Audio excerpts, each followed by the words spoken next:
네, 안녕하세요. 코인사운드입니다. 금일 영상으론 선물 매매에 대한 기본적으로 도움되실 방법에 대해 말씀드리려 합니다. 시작 전 분명히 말씀드리는 건 차트를 보는 관점은 늘 정답이 없으며 관점의 차이는 늘 있기 마련입니다. 이 영상을 올리는 이유는 기본적인 접근성과 제 선물 신호를 따라오시며 제 관점에 대해 질문 주시는 분들이 많다 보니 만들게 되었고요. 가장 중요한 부분은 롱 포지션을 잡았다고 해서 롱 포지션의 방향성만 보는 게 아닌 그 반대의 상황을 염두하셔야 됩니다.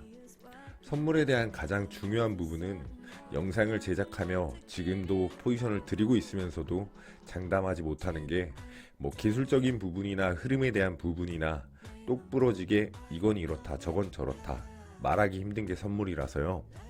선물에 대한 가격이 올라갔다 내려갔다 하는 건 결국 사고팔고를 하는 매매에 대한 움직임인데, 사는 사람이 많아지면 올라가고 파는 사람이 많아지면 내려가는 이게 저는 심리적인 요소라고 생각을 합니다. 흔히 말하는 눈치 게임이기도 하고요.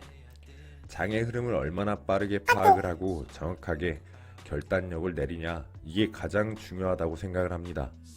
그럼 이런 눈치 게임을 어떻게 하냐 참 궁금해 하실 텐데, 매매를 할 땐 개인의 감정과 욕심이 절대적으로 섞이면 안 됩니다.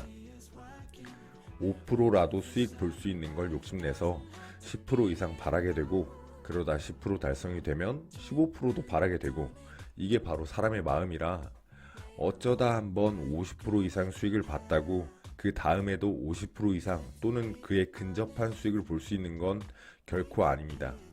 차트에 익숙하지도 않고 적절한 대응이 없었는데 지속적으로 수익을 잘 본다.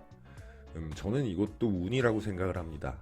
그러다 한번 크게 난리 나니 절대 매매에 대한 운용은 자만하시면 안 되는 부분 한 번 더 강조드리고, 매매를 진행하며 가장 기본적인 것들을 지켜내지 못한다면 바로 손실이 오기 때문에 기본적인 것들을 말씀드려 보도록 하겠습니다. 매매 중 기본 체크 사항은 바로 추세입니다. 지금의 흐름 자체가 어느 방향으로 흘러가고 있는지 차트를 보시면 다들 느끼실 겁니다. 1분봉에서 5분봉, 5분봉에서 15분봉, 그리고 30분봉에서 1시간, 이렇게 하나씩 눌러보시면 1에서 5분봉 봤던 차트의 그림과 15분에서 1시간 봉부터는 흐름의 모습이 확연하게 다를 겁니다. 제일 먼저 저는 그 매일 흐름을 놓치지 않기 위해 차트는 하루 종일 보며 체크를 하고 있고요. 그날 방향성을 잡아내는 확률을 최대한 높이기 위해서 보는 거죠. 그렇게 흐름을 확인하고 추세선, 상승 추세선이 있고 하락 추세선이 있습니다. 두 추세선을 동일하게 최소 두 점의 고점과 고점을 이은 선이 하락 추세선, 최소 두 점의 저점과 저점을 이은 선이 상승 추세선으로, 이 추세선을 바탕으로 매매를 진행하시는 분들도 많은 걸로 알고 있습니다. 다만 이런 식으로 진행을 한다라고 하면은 손절 라인이 짧을 수밖에 없고 오로지 차트만을 보며 매매를 하는 방법이라 본인의 관점보다는 차트의 대응 방식이라 보시면 될 것 같습니다.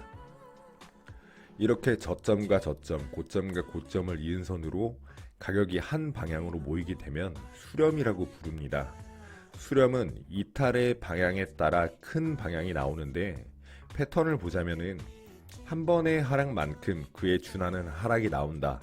제가 보는 관점으로는 이런 식으로 보고 있습니다. 다음 중요사항은 지지와 저항선, 매물대를 우선으로 파악해야 하는데, 매물대는 거래가 많이 진행된 부분들을 매물대라고 합니다.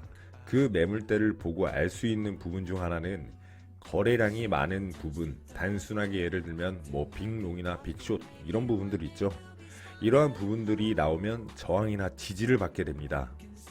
그리고 눈에 띄는 고점과 저점, 그리고 전 고점과 전 저점, 이러한 부분들로 기준을 잡는 라인이 형성이 됩니다.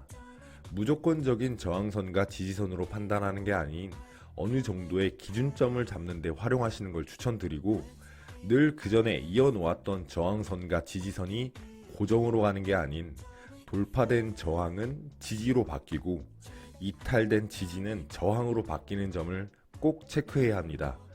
현 시점의 차트를 봤을 때 현 차트 구간의 지지 구간을 보자면 이런 식으로 형성이 되고요. 보시면 비트의 모양새가 이러한 방향으로 상승 추세가 나올 경우에 이탈의 상황에 따라 하락이 발생을 하고 반등이 나온다면 원래의 추세선 가격까지 되돌림이 나오는데, 깨진 지지는 저항이 되기 때문에 여기서는 롱 포지션보다는 숏 포지션을 진행하는 게 유리한 구간이라고 생각을 합니다. 강한 상승이 나올 확률보다는 저항을 맞고 추가 하락이 나올 확률이 아주 높습니다. 이런 부분들을 말하자면 한도 끝도 없이 차트를 보며 할 말들이 많다 보니 설명은 여기까지 하도록 하겠고, 최대한 쉽게 풀이한다고 해봤는데 머릿속에 있는 내용들을 설명드리려 하다 보니 쉬운 일은 아닌 것 같네요. 모두에게 처음이 있듯이 저에게도 동영상 제작은 처음이라 차근차근 익숙해져가며 나아가 보도록 하겠습니다. 앞으로도 하나씩 도움 되실 만한 기본적인 사항들과 매매에 대한 영상들을 제작할 테니 많은 시청 부탁드리겠습니다. 금일 영상 도움 되셨다면 구독과 좋아요, 그리고 댓글까지 남겨주시면 제가 정말 행복할 것 같네요. 영상은 여기서 마치도록 하겠습니다.